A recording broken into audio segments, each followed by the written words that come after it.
Koromogi mago gin obila mag majoni moyudo nyamburko machalo kod mago eneno ni weche mag arita obedo makare ahinya e tong' mar Kenya kod pinje ma libamba. Moko kuom johala e chiro ma Suna Marindi e sub-county ma Suna West ne orocho romo mane moko kuom apisas mawuok e migawo mar ohala e kaunti ma Migori ochano kod kontrakta magero chirono odiechieng' manyoro.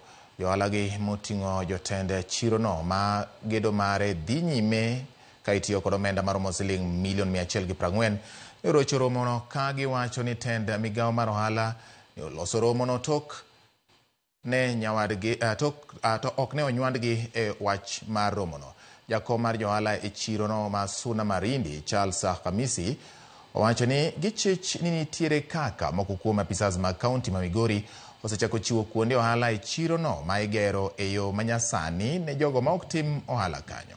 Hao wakati imefika soko na His Excellency Governor amesha tujengia soko, wanakuja wanataka kubom kuwauzia watu wengine. Hatutakubali this time. Pesa nyocha governor wacho ni mondo miwa pesa no pok wayudo. Chono ogernwa kama bende wan mane wastrago moger chono. Chono utamuru yao. Sani chiro pok ubedo kodwa piny munyiso wakata ni chichwa ni koro ringo kama. Kata waluongu mondo bi mondo wasea kodu ni chiro ne ringo nade pok ubiro. Unu biro gi gige umudu wan uchak pogo go chiro. Wang'e udwa ringo kendo udwa ringo mang'eny. Gombo mondo astumu kabisa en wach moro ni jo county employed moko biro kae ndi dwa vamia ka mondo kaw spaces monego bed ni johala kaw. Gima kamano ko biyie kendo akwa johala duto te ma Suna Marindi ni this time round adwa nu chung kidete gimoro amora mado timre wayie wabiro timo.